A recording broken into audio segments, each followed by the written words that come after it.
എല്ലാവർക്കും പുതിയൊരു വീഡിയോയിലോട്ട് സ്വാഗതം. ഈ ഒരു വീഡിയോയിൽ നമ്മൾ ഡിസ്കസ് ചെയ്യാൻ ഉദ്ദേശിക്കുന്നത് +2 ഇംഗ്ലീഷ് എക്സാമിന് എങ്ങനെ നല്ല മാർക്ക് സ്കോർ ചെയ്യാം, അതിനുള്ള ടിപ്സ് ആൻഡ് ട്രിക്സ് ആണ് ഇതിൽ ഷെയർ ചെയ്യുന്നത്. നമുക്കറിയാം നാളെ ഒരു ഒറ്റ ദിവസം കൂടാണ് ബാക്കിയുള്ളത്. സോ ഇത് ലാസ്റ്റ് മൊമെന്റ് ആണ്. ഈ ലാസ്റ്റ് മൊമെന്റിൽ നിങ്ങൾ എങ്ങനെയാണ് പ്രോപ്പറായിട്ട് കൂടുതൽ സ്മാർട്ടായിട്ട് ഓരോ സമയം വേസ്റ്റ് ചെയ്യാതെ പഠിക്കേണ്ടതെന്ന് നിങ്ങൾക്ക് ഇതിൽ നിന്ന് തീർച്ചയായിട്ടും മനസ്സിലാവും. അതുകൊണ്ട് തന്നെ വീഡിയോ സ്കിപ്പ് ചെയ്യാതെ മുഴുവനായിട്ട് കാണാൻ ശ്രമിക്കാം.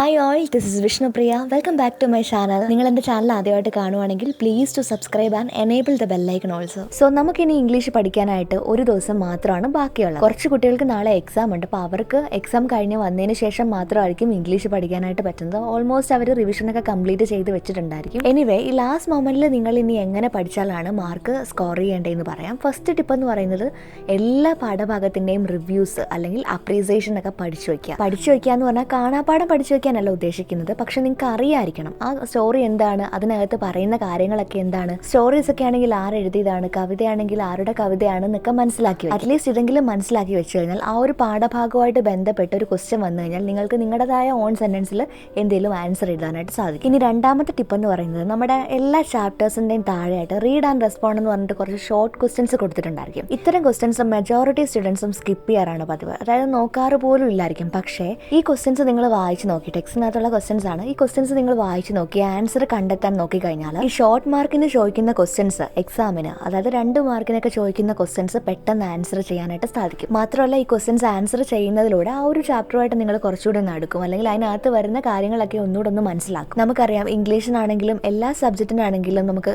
ഗൈഡ്സും അതുപോലെ തന്നെ എക്സാം പോയിന്റ്, എക്സാം വിന്നർ, അങ്ങനെ കുറേ സ്റ്റഡി മെറ്റീരിയൽസ് ഉണ്ട്. അപ്പോൾ അതൊക്കെ ഉള്ളവരാണെങ്കിൽ നിങ്ങൾക്ക് കുറച്ചുകൂടി ക്വസ്റ്റ്യൻസ് വർക്ക്ഔട്ട് ചെയ്യാനും പ്രാക്ടീസ് ചെയ്യാനും സാധിക്കും. ഈ മൂന്നാമത്തെ ടിപ്പ് എന്ന് പറയുന്നത്, നമുക്ക് കുറേ കോമൺ ആയിട്ട് എപ്പോഴും ചോദിക്കുന്ന കുറച്ച് ക്വസ്റ്റ്യൻസ് അറിയാമല്ലേ? ഏതൊക്കെയാ? Appreciation, speech, interview letter writing, character sketch, job application letter with resume, email, news paper report, review, അതുപോലെ തന്നെ blog, blurb writing, seminar report, article. അപ്പോൾ ഇതിന്റെ എല്ലാം നിങ്ങൾ ഫോർമാറ്റ് പഠിച്ചു വയ്ക്കുക. ഈ ഫോർമാറ്റ് പഠിച്ചു വെച്ചാൽ തന്നെ നിങ്ങൾക്ക് എന്തെങ്കിലുമൊക്കെ എഴുതി ആ ക്വസ്റ്റ്യൻ ഫില്ല് ചെയ്യാനായിട്ട് പറ്റും. ഫോർമാറ്റ് അറിയാതെ നമ്മൾ ചുമ്മാ അറ്റൻഡ് ചെയ്യാൻ ശ്രമിച്ചു കഴിഞ്ഞാൽ ഒരു കാര്യമില്ല. പക്ഷെ ഫോർമാറ്റ് പഠിച്ചുകൊണ്ട് പോയി കഴിഞ്ഞാൽ നമുക്ക് എന്തെങ്കിലുമൊക്കെ എഴുതിയിട്ടാണെങ്കിൽ പോലും നമുക്കത് അറ്റൻഡ് ചെയ്ത് എഴുതി വെക്കാം. ഫോർമാറ്റ് കറക്റ്റ് ആണെങ്കിൽ അതിനും മാർക്ക് കിട്ടും. പാഠഭാഗത്തിലെ ക്വസ്റ്റ്യൻസ് നമുക്ക് എല്ലാം വർക്ക്ഔട്ട് ചെയ്ത് നോക്കാനായിട്ട് പറ്റിയില്ലെങ്കിൽ പോലും ഫോർമാറ്റ് അറിയാമെങ്കിൽ റിവ്യൂ അല്ലെങ്കിൽ അപ്രീസിയേഷൻ ഒക്കെ നോക്കി വെച്ചിട്ടുള്ള ഒരാൾക്ക് ഈസി ആയിട്ട് ഇംഗ്ലീഷ് എഴുതിയിട്ട് നല്ല മാർക്ക് മേടിക്കാം. ഈ ഒരു സബ്ജക്റ്റിന് 2 പേരാണ് ഏറ്റവും കൂടുതൽ സഫർ ചെയ്യുന്നത്. ഒന്ന് പാസ് ആവാനായിട്ട് കുറച്ച് ബുദ്ധിമുട്ടുള്ള കുട്ടികളും, അതുപോലെ A+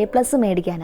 ബാക്കി 5 വിഷയത്തിനും A+ ഉണ്ടായിരിക്കും, പക്ഷേ ഇംഗ്ലീഷിന് A+ പോകും. എല്ലാ വിഷയത്തിനും അതിൻ്റെതായിട്ടുള്ള ഇമ്പോർട്ടൻസ് ഉണ്ട്. അത് മനസ്സിലാക്കി വേണം നിങ്ങൾ ഓരോ സബ്ജക്റ്റും പഠിക്കാനായിട്ട്. പലപ്പോഴും A+ നഷ്ടപ്പെടാനുള്ള കാരണം എന്ന് പറഞ്ഞാൽ എല്ലാ ക്വസ്റ്റ്യൻസും അറ്റൻഡ് ചെയ്യാനായിട്ടുള്ള സമയം കിട്ടാത്തതാണ്. അതുകൊണ്ട് തന്നെ നിങ്ങൾ പ്രോപ്പറായിട്ട് ടൈം മാനേജ് ചെയ്യണം. ഓരോ ക്വസ്റ്റ്യനും എത്ര സമയം വീതം സ്പെൻഡ് ചെയ്യണം എന്നുള്ളൊരു ഐഡിയ നിങ്ങൾക്ക് ആദ്യമേ വേണം. പക്ഷേ നിങ്ങൾ അറ്റൻഡ് ചെയ്തതിനെല്ലാം നല്ല മാർക്ക് കിട്ടിയിട്ടുണ്ടായിരിക്കും, പക്ഷേ ഈ അറ്റൻഡ് ചെയ്യാത്ത ക്വസ്റ്റ്യൻസ് കാരണമായിരിക്കും A+ നഷ്ടമാകുന്നത്. അപ്പോൾ പ്രോപ്പറായിട്ട് തന്നെ ടൈം മാനേജ് ചെയ്യാം. ഇനി അടുത്തത് നിങ്ങൾ ശ്രദ്ധിക്കേണ്ട മറ്റൊരു കാര്യമാണ്, ഈ വലിയ ലോങ് ആൻസേഴ്സ് വരുന്ന ക്വസ്റ്റ്യൻസിന്റെ ഓർ ക്വസ്റ്റ്യൻസ് അറ്റൻഡ് ചെയ്യാനായിട്ട് ശ്രമിക്കുക. ഇനി അഥവാ എല്ലാ ക്വസ്റ്റ്യനും അറ്റൻഡ് ചെയ്യേണ്ടതെല്ലാം അറ്റൻഡ് ചെയ്ത് കഴിഞ്ഞിട്ടും സമയം അധികം വരുവാണെങ്കിൽ നിങ്ങൾക്ക് അറ്റൻഡ് ചെയ്യാം. പക്ഷേ എല്ലാ ക്വസ്റ്റ്യൻസും അറ്റൻഡ് ചെയ്യാതെ നിങ്ങൾ ഒരിക്കലും ആ ഒരു പാർട്ടിലേക്ക് ഓവർ ക്വസ്റ്റ്യൻ എഴുതാനായിട്ട് പോകരുത്. ഷോർട്ട് ആൻസേഴ്സ് ഒക്കെ വരുന്ന ക്വസ്റ്റ്യൻസ് 1 മാർക്കിന്റെ 2 മാർക്കിന്റെ ഒക്കെ ഓവർ ക്വസ്റ്റ്യൻ എഴുതി എന്ന് പറഞ്ഞിട്ട് സമയം ഒരുപാട് വേസ്റ്റ് ആവത്തില്ല. ഏറ്റവും ആദ്യം നിങ്ങൾക്ക് അറിയാവുന്ന, ഏറ്റവും നന്നായിട്ട് അറിയാവുന്ന ക്വസ്റ്റ്യൻസ് അറ്റൻഡ് ചെയ്ത് പോകുക. മാക്സിമം essay ക്വസ്റ്റ്യൻസ് ആദ്യം തന്നെ അറ്റൻഡ് ചെയ്ത് പോയി കഴിഞ്ഞാൽ ലാസ്റ്റ് ആകുമ്പോഴത്തേക്ക് നമുക്ക് ഒരുപാട് ടെൻഷൻ അടിക്കേണ്ടതായിട്ട് വരത്തില്ല. അതുപോലെ തന്നെ ചില ക്വസ്റ്റ്യൻസ് വായിക്കുമ്പോൾ ആദ്യം മനസ്സിലായില്ലെങ്കിലും നിങ്ങൾ 1-2 തവണ ആ ക്വസ്റ്റ്യൻ വായിക്കുമ്പോൾ എന്തെങ്കിലും ഒരു ഹിന്റ് കിട്ടി നിങ്ങൾക്ക് എഴുതാനായിട്ട് പറ്റും. അങ്ങനെ നിങ്ങൾ ശ്രമിക്കണം. കൂടാതെ പാരഗ്രാഫ് തന്നിട്ട് അതിൽ നിന്ന് ആൻസേഴ്സ് എഴുതാനായിട്ട് പറയുന്ന ക്വസ്റ്റ്യൻസ് ഒക്കെ ഒരുപാട് വായിച്ച് സമയം കളയരുത്.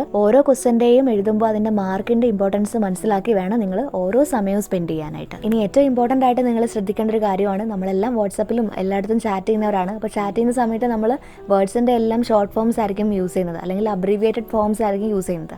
എക്സാം ആണ്, സോ ഫുൾ ഫോംസ് തന്നെ യൂസ് ചെയ്യണം. പ്ലീസ് എന്നൊക്കെ എഴുതുമ്പോൾ PLS എന്നൊന്നും എഴുതരുത്.